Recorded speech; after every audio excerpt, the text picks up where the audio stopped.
The film begins with a man whose name we do not yet know, driving his son across the city. He's taking him to his mother-in-law's house because he wants to get to the hospital as soon as possible to support his pregnant wife during childbirth, being the exemplary husband she needs at such a delicate moment. They finally arrive at their destination. The wife's mother takes charge of the child, the man tells him to behave himself, and then returns to the car to leave. Minutes later, while driving, he receives a call from his wife, who is complaining of pain. He tells her that he has already dropped their son off at her mother's house and that he is on his way to the hospital. It is then that we learn his name is David. David assures her that he is about to arrive, and shortly afterward he pulls into the hospital parking lot. Suddenly, a strange, red-haired man dressed in a tuxedo gets into the car, pulls out a gun, and orders him to drive. David is completely disoriented. Anyone in his place would be.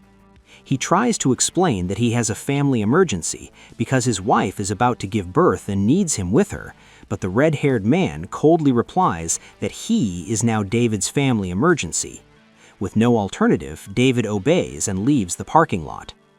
In a situation like this, the best thing to do is to go along with it and pray to make it out alive, and that is exactly what David tries to do.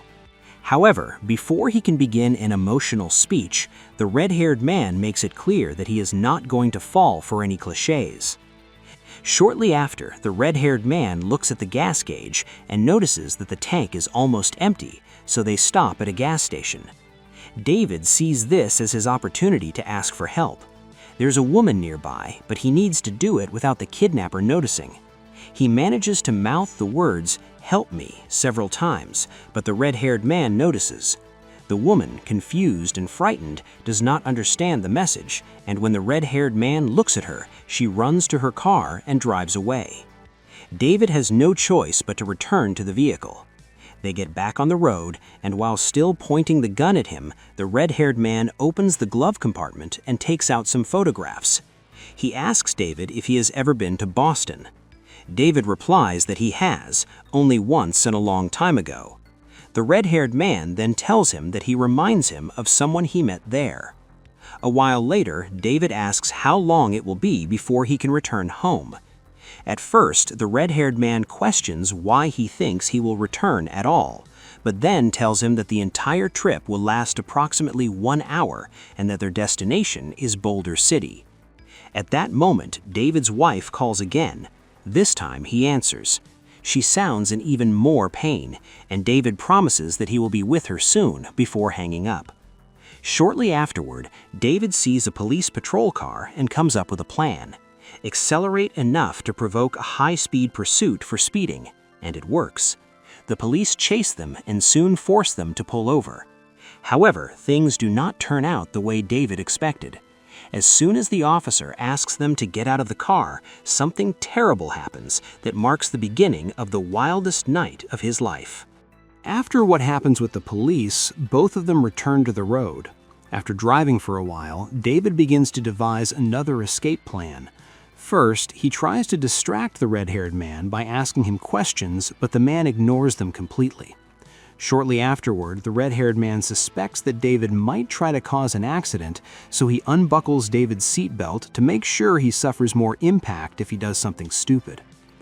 But instead of crashing the car, David jumps out of the moving vehicle in a fraction of a second. The red-haired man manages to stop the car, although he ends up with a broken nose. David hides behind a rock while the red-haired man insults him for having tricked him until a phone call interrupts him. It is David's wife.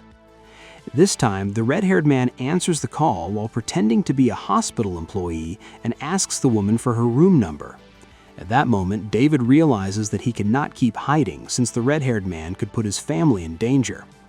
When David turns himself in, the red-haired man delivers a brutal punch to his face that knocks him to the ground. On the way back to the car, David pops his dislocated shoulder back into place, something that surprises the red-haired man, who did not expect someone like him to be capable of doing that. Then both of them get back into the car, with David once again behind the wheel. Worried about his wife, David asks how she sounded on the phone. The red-haired man replies that she sounded fine, and then asks David if he is happy in his marriage. David says that he is. Shortly afterward, the red-haired man sees a roadside diner and orders him to stop there. David obeys without protesting. Inside the diner, the red-haired man forces David to sit down. David notices that a waitress and another customer are staring at him. While holding the gun under the table, the red-haired man tells him that there is a man waiting for their arrival. He explains that the original plan was to go all the way to Boston, but since that man grew impatient, he flew in a private jet to a suite in Boulder City, which is where they are heading now. David tries to process what he has just heard. The red-haired man then begins to tell him the story of an accountant. According to him, the accountant was a man from Brooklyn who lived in South Boston. He met a local woman, they fell in love, got married, and had a daughter. Before finishing the story, the red-haired man notices that the waitress is approaching. Both men order black coffee and sandwiches, although David becomes annoyed because the cook does not allow any changes to the menu. When the waitress leaves, the red-haired man continues the story. The accountant worked for an alcoholic Catholic named Jacob Sullivan.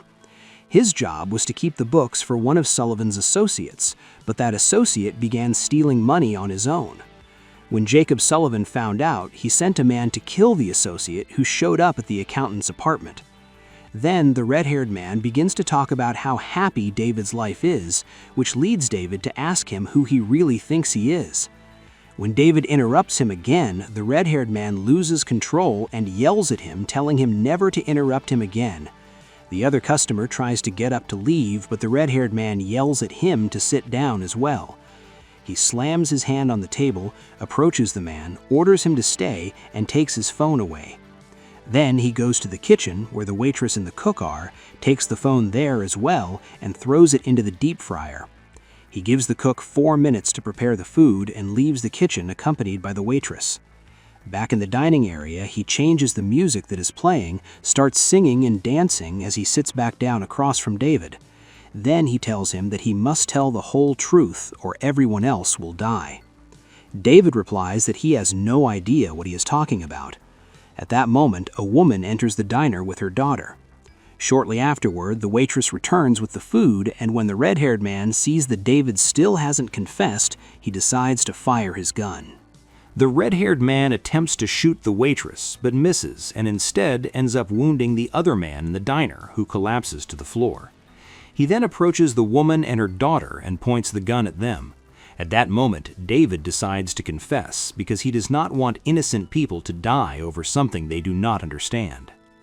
David tells the red-haired man what he has been waiting to hear for so long.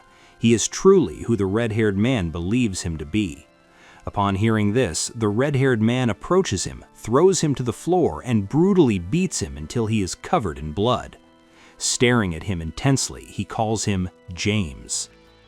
The red-haired man leaves him lying on the floor, goes to the back of the diner, and kills the cook who was trying to escape. He then enters the bathroom where the waitress is hiding, but decides not to kill her and returns to the dining area. Meanwhile, David manages to call 911 and tries to free himself from the handcuffs. The red-haired man goes back into the kitchen, turns on the gas stove, and even throws a bottle of liquor to fuel the flames. David, now free, runs toward the exit, but the red-haired man shoots him and the bullet hits his leg. Even so, David does not stop. Once outside, he hides behind a car and tightens his leg with a belt to slow the bleeding.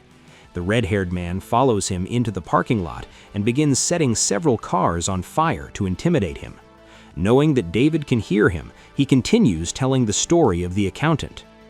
This is how we discover that the red-haired man is the accountant himself, and that the real problem was that his wife witnessed the murder of Sullivan's associate in their apartment. After that trauma, she lost her sanity while trying to erase the memory. When she failed to do so, she began telling what had happened to anyone who would listen, and then a man named James appeared. At that moment, David attacks the red-haired man from behind, and the two engage in an intense fight, in which David has the upper hand. To distract him, the red-haired man shouts the room number of David's wife, and the plan works. After hitting David, he promises to stay away from David's wife and child if he cooperates, and orders him to return to the car with him. While driving, David asks what happened to his wife. The red-haired man continues the story. His wife had become a threat to Jacob Sullivan, and Sullivan asked the accountant, that is, the red-haired man himself, to get rid of her before she caused problems. He refused, so Sullivan hired James, a hitman who solved problems for the wealthy. At that point, it becomes clear that David and James are the same person, although David still resists admitting it.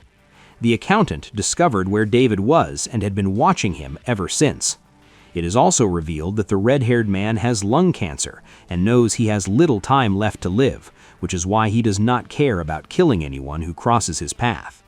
Shortly afterwards, sirens are heard and police begin to chase them. The red-haired man decides to kill David once and for all, but before he can shoot, someone opens fire.